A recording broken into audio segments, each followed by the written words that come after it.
Hey there. All right, it's been a little bit, but I am about to embark on something new. I'm going to go and film a documentary in Japan. And I kind of wanted to take you guys along the ride of getting ready and packing with me to see what I'm taking with me and why I'm doing this. So let's get into it. All right, first things first, I am not bringing T-Max to Japan as much as he would like me to, unfortunately, but you're not gonna be able to go, so sorry. First up, what am I doing there? Well, I am going to be doing something a little bit different. I'm used to doing narrative projects. I've never done a documentary before, but I wanna film a documentary short that is based around something cool that my friend Mia does. And we're gonna be following her around and seeing if I can make a documentary short out of this project. So something that's gonna be like, I don't know, 10 to 20 minutes long. Hopefully it's something I can submit to film festivals. That might be kind of cool. I do have a short film that I shot in October of last year that is currently making the rounds at film festivals. It's gonna be in Seattle, next month, and then I think also in San Francisco, so that's exciting. It's been getting some little tiny buzz, which I enjoy that. But yeah, this is gonna be something of the same vein, but for documentary sides. So my main camera that I'm gonna be using is this right here. This is my Sony FX6. I really love this camera. This works a lot on my commercials that I direct, and you know, I don't always get to use it. Sometimes we use bigger cameras, but it is a large camera. And you know, do I absolutely need this camera to film this? No, probably not. I could probably do it with smaller cameras, but this is gonna be really useful because of the features that it has. I'm gonna be able to use the internal NDs. I'm gonna be able to run a lot of other audio into it. It's just gonna be very, very helpful to use along the way. But I am gonna be having a second camera on me, and that's the camera that I'm filming on right now. This is the ZVE1. This is basically the same sensor as this camera right here, but just a tiny, tiny little package. It's not the best for all the professional features, and I wouldn't bring this on a professional set, but it'll do the job when I need to pair it with this right here. They'll all match up perfectly. I have two main cards for this. I've got a 512 gigabyte card, CF Express type something, BAA, CF Express type A, and then I've got a Sony 160 gig. For this camera, I'm gonna be having two 250 gigabyte SD cards. I think each card lasts like 5 hours. So with this, I also have the full build for it, which is the EVF side handle, top handle, which has all of the inputs for XLR mic, and then the batteries for this camera, which honestly are kind of chunky, but I have these two right here from, these are Core SWX batteries. This is the new one that just came out, which is a little bit smaller, but these are the 98 watt hour. I have a couple of these. I'm just gonna be bringing these two right here. I think this will be plenty to power this thing through a day, and then at night I'll be able to charge. The cool thing about this new one is I'm able to charge this via USB-C power delivery, which that cuts down on having to bring a big charger. But for this one, because I only have one of the new ones, but for this older one, I found this cable, which is made by Condor Blue, and this is a P-tap to USB-C power delivery. I can plug this into the P-tap and then charge this through a USB just wall charger. So perfect, it updates this one, so I love that. And because this green bag right here is gonna be my carry-on, all the batteries have to go in the carry-on. I can't check it. The black luggage right here, that's gonna be checked, but they don't let you put batteries in that. So the other batteries I'm bringing are these NPF style batteries. These are just gonna be for monitors, other accessories, lights. So I've got a couple old ones, a new small rig one, a fast charger, and then two tiny ones. These are the Sony Z-type batteries. I'm gonna be bringing 4 of these for this little ZVE1 camera. That'll get me by plenty. There's no way I'm gonna go through 4 in one day, hopefully. Media, so this is basically gonna be all the card readers and all of the other cards that I'm gonna be bringing with me. I do also have a little action cam that I'm bringing with me. The action cam is basically just because I'm gonna be scuba diving while I'm there, so I wanna do some underwater stuff. But I've got some micro SDs in here and some little small USB-C cables. And then I also have a 1 terabyte shuttle drive. These are basically just to, if I need to copy something over really quick, this is gonna be really, really fast to copy over footage as I organize it on the laptop that I'm bringing. Now the lenses that I'm gonna be bringing with me. So, if you remember from an earlier video, I have a set of cinema lenses that are from my favorite line of lenses made in the 1960s. These are Canon rangefinder lenses. They're great. I mean, they've just got warm flares. That's like kind of a nice little soft touch look to them. They've got a lot of character and I like using them a lot. But those rehoused lenses are massive. There's a huge lenses. There's 7 of those and each one is about that round and then anywhere from like that long to that long. So that's not really ideal if I'm trying to pack light. So what I will be bringing with me is the original version of those lenses. So they are fairly tiny, all right? The inside you can see the actual lens in there, but I've put on there a large outer housing so I can all have them, you know, connected to the same type of filter size. And they have focus gear so that I can use a follow focus to focus them. So these are cine modded, but these are really lightweight. This is what I'm gonna bring with me. I'm bringing a 19mm for wide angle, 35mm, which is just a really tiny handy lens, the very useful 50-095, a 100 f2, and I figure between these 4 lenses, even though these two are very similar to each other, between this range, I'm gonna be able to do anything I need to. Super wide angle, super close up. I'm also bringing, just in case, a Sony zoom. So this is the 24-105, which honestly has just been a really great workhorse lens. It's not the fastest, but it's really sharp and it gives a really nice range. I've put on there a Glimmer Glass 1, which is basically a filter that gives it just a little bit of softness to the image. Hopefully that will match with these a little bit more than it is without it.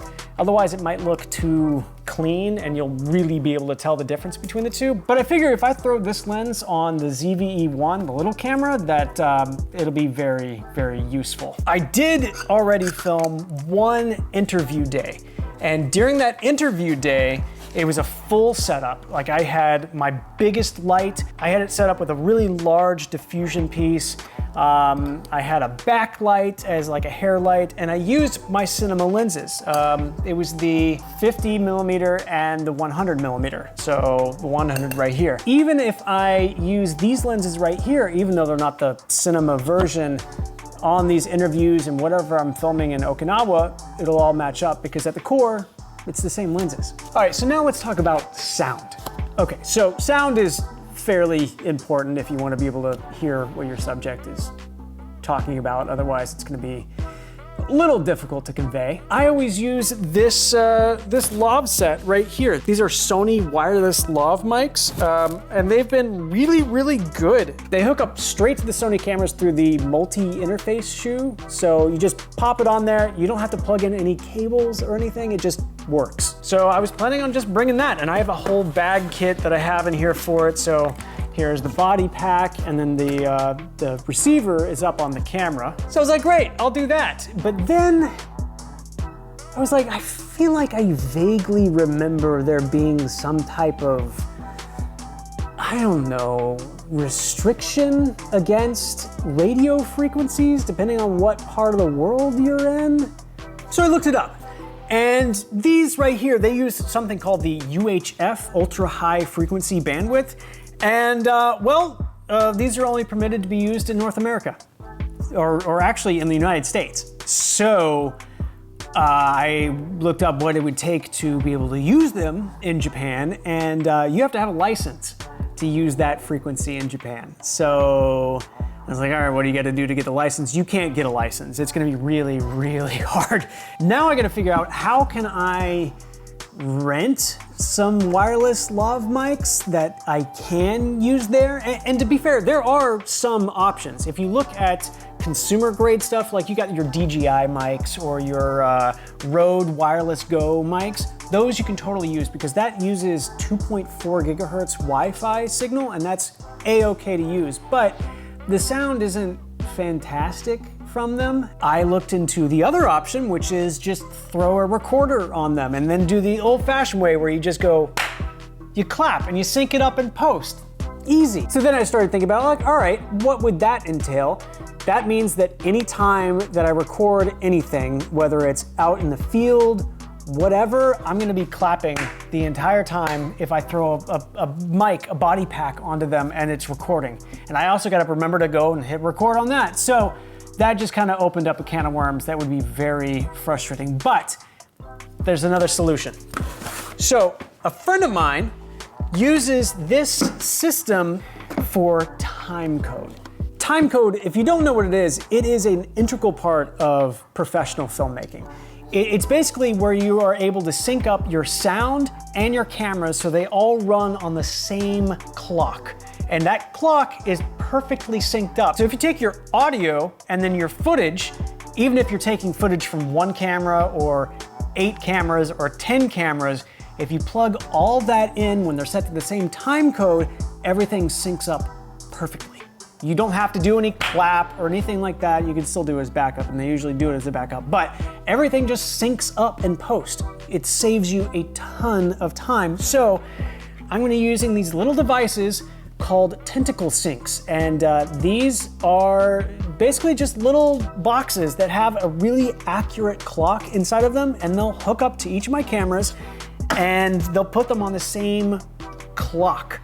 Then they also have these right here, which these are body packs. These are basically the same thing as this, but no wireless anything to them. This just records onto an SD card onto here, and it's 32-bit float, so you really can't even blow it out or like record it too low. It just, you set record and it just works. Whereas this has to send the signal all the way back to the camera to be recorded. Nothing records on this. So it just kind of simplifies things a little bit. I won't be able to hear what it sounds like, but because it's 32-bit floats, I won't really have to worry about it too much. So don't have to worry about wireless. Everything's just gonna be recorded there and everything's gonna be synced up perfectly. So love that. Also, because these things have little built-in batteries inside of them, I have to put them into the carry-on. They can't be checked in the luggage. And the last thing that's going into the carry-on is these little guys right here. I have to have a really trimmed down lighting kit. I'm not gonna be able to bring a whole lot with me, but these little things right here are extremely useful. These are the Aperture MC lights. This is the old ones, not the pros, but these things are great. You can change the color to anything you want, and these will work really well as like a backlight or to throw some color somewhere. These are awesome. They have a battery built in, you gotta charge them up, but you can stick them kinda anywhere. They're magnetic, so there's nothing magnetic around me, there's no metal. Anyway, they stick to stuff. So all of this will be packed away. This will be my not my personal item, this is my carry-on. I take this Pelican case to a lot of my shoots. Everything just kind of packs in here and it's kind of indestructible, and it's got wheels and a little handle. This is the Pelican 1510. It's the old one. This weighs about probably 40 pounds, but that's gonna go in the overhead bin, whereas my backpack will have just kind of the stuff to get me through the flights, maybe some clothes in there too. I'll also be taking this little camera right here in my backpack, so I could also film Mia as she's going through the airport. I'll put the 35mm lens onto it. I'll make it really tiny and just easy to use. I'll also be bringing a little tech bag, which has iPad, which will also work as a wireless monitor for this camera and the FX6. Very helpful. I have a power bank, fast chargers for USB, some wired headphones so I could actually listen to things really clearly, and just a couple charging cables and some other little doodads. But that's gonna be what's gonna be on my person for the trip. So what is this documentary about? Well, I'm gonna be following my friend Mia because she does something that is very unique, and it has to do, and I'm not gonna give everything away because I want you all to go and see it and experience it for yourself, but she has a very unique skill that she learned from her grandfather in Okinawa. And then maybe there's gonna be something where we're gonna have to go back in 2025 for another moment. After that, it will finally be complete, this little documentary, and it should be really special and really cool, so I'm looking forward to it. So this is gonna be my checked bag. It's under 50 pounds as of right now. I've got like 3 more pounds of space in it. I really did try to put everything in this bag and my backpack and not have to check luggage, but it wasn't feasible. It was way too crammed, and I was gonna end up hurting some of my equipment if I crammed too much stuff in here. So what am I bringing here? Microphones. All right, if you haven't noticed a trend yet, but I love these zipper bag things. I get these from Daiso, which is a Japanese like dollar store, but it's not really a dollar, it's like $3 for stuff. I get these zipper bags from there every time I go there. They are just so useful. I've never broken one, and they are awesome. I just always put like a little label maker stuff on the front, whatever I'm doing with it. But yeah, these things I get all the time. So this is gonna be all of my microphones that I'm bringing with me. These are called Dead Cats. I don't like that name as much, but this is basically for the wind. If there's, you know, outdoor really windy conditions, you can still hear things. I'm gonna be bringing 3 microphones with me. Let's start with the smallest one. This is the Rode Video Micro. So this is basically gonna go on this little camera if I'm filming outdoors with it. And it basically is just a nice little plug-in kind of microphone. It's got like a hot shoe mount. A little bit of a larger Rode microphone. This is the NTG5. This has been a really good on-camera shotgun microphone.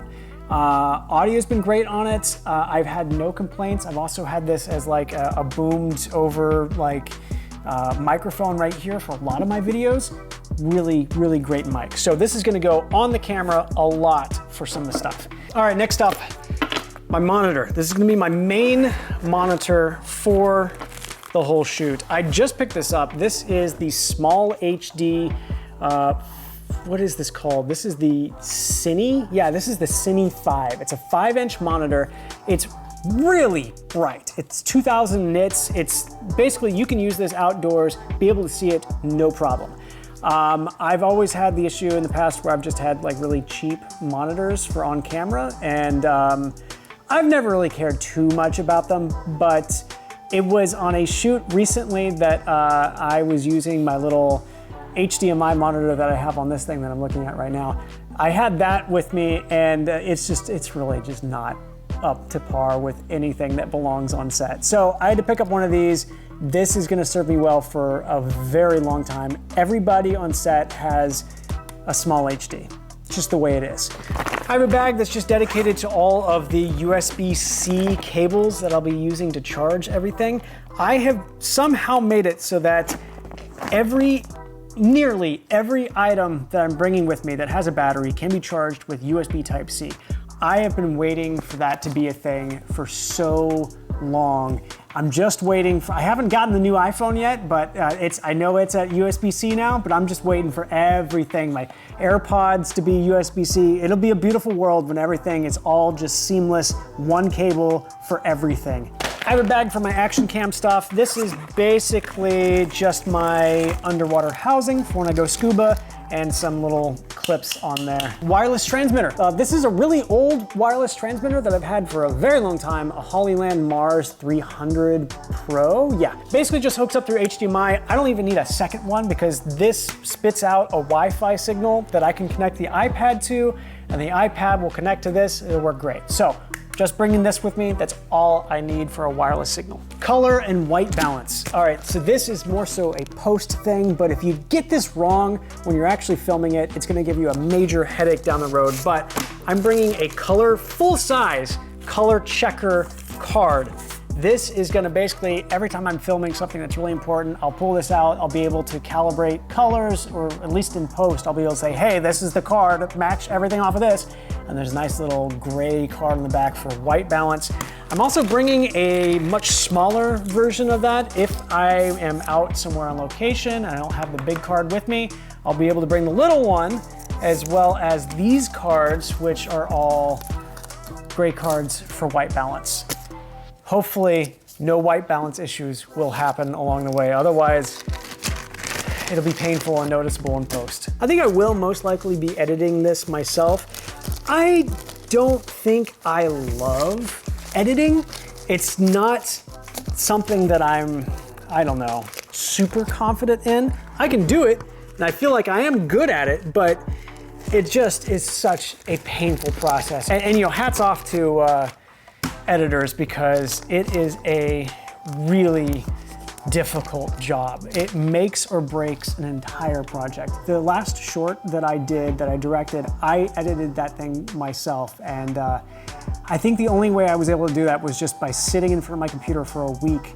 And basically I would just have to walk away whenever my eyes would just start swelling with tears. I had to just walk away, moisten my eyeballs, and get a drink of water. Follow focus. This is a really small follow focus by Small Rig, I believe. This is not something that I would use all the time, but this is very tiny. It'll be useful for focusing the lenses with the focus gears there. Air blower, just a really tiny one. Get rid of dust on lenses or on sensors. If you don't have this, then you just end up doing and then if you get spit on the sensor, that's just... Okay, this is the heaviest little bag right here, but this is my grip bag. This is all of the stuff that is just basically for setting up the camera and the monitor and stuff.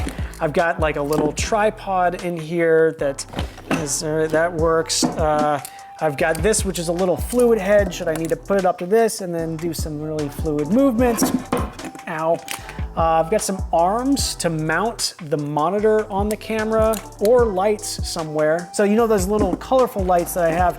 Say I wanted to have like a nice hair light. Well, I don't have a stand to put that on, but I have this jaw.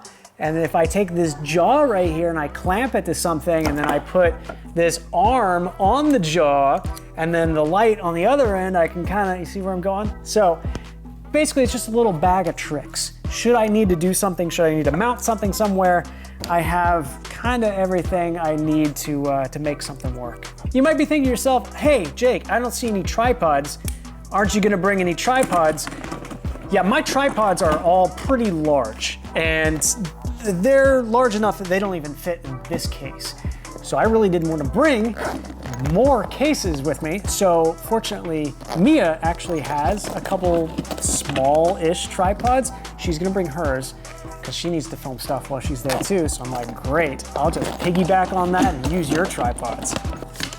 I've got this arm right here, which this is super fantastic for mounting extra, like those microphones that I had.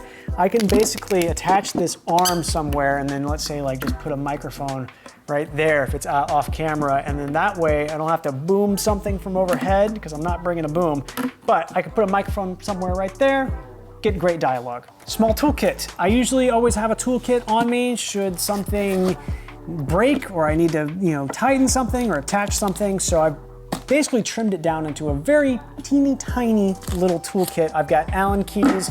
I've got a multi-tool. That's actually a toolkit for my bicycle. It's got a chain breaker, which I'm not going to be using that anytime soon, but all the other tools on there, super useful. I've got just a bag full of little Allen keys should I find something that's a weird size.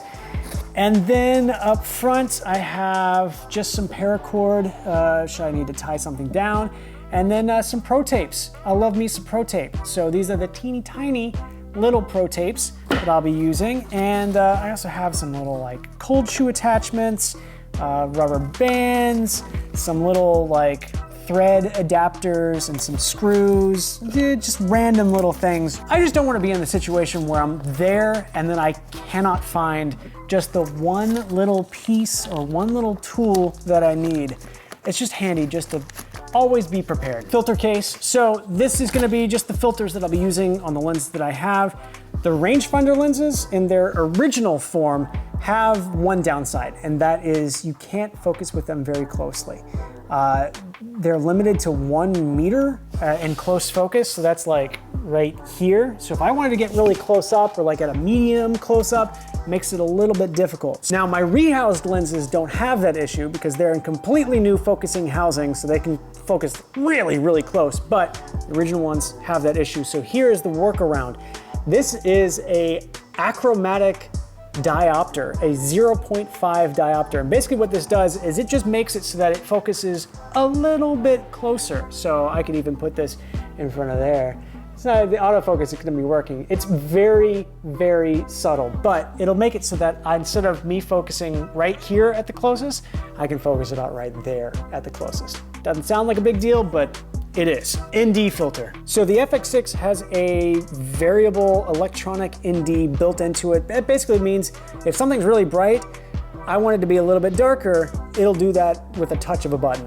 Whereas this camera, I need an ND filter to shoot in very bright conditions. So I've got this right here that will attach to the front of the lens, and that will give me some ND that I can dial in.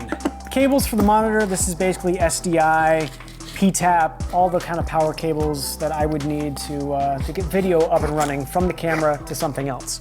Backup hard drives, you need to backup footage, always. Have 2 copies of everything you film, just in case something happens. So I have 2, they're slow hard drives, but this will be something that I can offload at the end of the night. I've got a 4 terabyte and a 2 terabyte hard drive in here. This will store all the footage for the trip. I should probably separate these two once I start putting stuff on there. Should the bag disappear, that way they don't both disappear. But everything is gonna be stored on this. I think 2 to 4 terabytes is probably gonna be enough for everything, hopefully. I don't think I'm gonna shoot that much footage, right? These are the lav mics that I'm gonna be using. Basically, I have everything I need to get the microphones attached. So I've got something as simple as little clips right here to something that I could tape to the inside of, somebody's shirt or to their chest. That way you don't see the microphone. All of that is in here. All these little accessories are up front. Yeah, basically just stuff to make it sound nice. And now is the big reason why I'm bringing the big case. So when you light an interview, you want it to just be lit, because you're gonna be talking with somebody for a period of time, and the sun likes to move. So if you are filming and you say like, I want to grab like a sentence from this part, but then like another sentence from this other part at the end of the day, well, the lighting looks different now if you're just using natural light. So I want to actually use a light to light it. So the plan is basically to do the same thing that I'm doing right here, which is a light that's inside of an umbrella with some diffusion. This is going to give me a very soft look, and fortunately it packs down really tiny. So all I need is an umbrella, and here I have a much smaller umbrella than the one I'm using right now. But with this umbrella, this little Amaran 60X light, I can point it at the umbrella, and then I'll put some diffusion on the front of this to make it a really soft, pretty large light source for the size that it packs down to. I also have in here the smallest light stand I have, which is pretty tiny. It kind of folds up onto itself backwards, and I probably wouldn't put any heavy lights on this, but for the tiny light and the umbrella, it's totally fine. It'll work great. I also have a couple light shaping tools, so I'm bringing with me this fabric. I just bought this fabric from a supplier here in LA. They make all the fabric for like stage sets and performances. Basically, they're the manufacturer, and then people turn that raw material into other stuff for filmmaking. But I bought just a couple rolls of the raw material. So this is like a diffusion material with like a ripstop built into it. So I'm just bringing a section of this that has a hole cutout in it for the umbrella and the light to stick through. And then I'm bringing another section of it. This is probably like a 5 foot by 5 foot section of this that folds down really tiny. And I can just like tape this to like a window if I wanted, if like some light was coming through it and I just wanted it to be soft, I can tape that to it. This is cinefoil, which is basically just really expensive aluminum foil that is coated with a matte black, I don't know, just coating paint. I can basically shape something if I'm taking like one of those little tiny lights. I can basically just make that a little cone if I wanted that to be more spotty on something. So this is just useful to have in the bag. You never know what you can do with it, but there's a lot of stuff you can do with it. And finally, I'm bringing one last camera with me. This one is just purely for pleasure. So I bought this camera right here quite some time ago. This is the Fuji GA645i, which just rolls right off the tongue. This is a medium format film camera that came out in the 90s, I believe. And it shoots medium format film in a point and shoot body.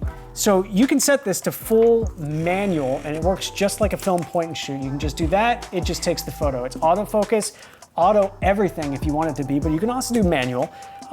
This I got, man, probably 10 something years ago with the pure purpose of I wanted a camera, medium format, high quality that I could take with me, and if I was on a scooter in Thailand, I could just pull it out and then take a photo one-handed. And that's exactly what this thing does. I've taken it to probably 6 different countries and it really took a beating for sure. A few years back, it kind of stopped working. And if you know anything about film cameras from the 90s, you'll know that with all the electronics inside, they just go bad. And there's not a whole lot of options to fix them. It's not like the old mechanical cameras that I have that I've been able to fix all of my mechanical like 1950s cameras because that stuff is super basic on the inside. They're indestructible for the most part, but anything that goes wrong, you can fix it very easily. Whereas this has a ton of little tiny ribbon cables, there's capacitors, there's all sorts of different circuit boards, tons of stuff to go wrong and to create gremlins inside the camera. So I was very sad when this stopped working a handful of years ago, and it didn't seem like there was a lot of options to get it repaired anywhere. Fuji doesn't repair these anymore, and yeah, there weren't any people nearby that I could take it to.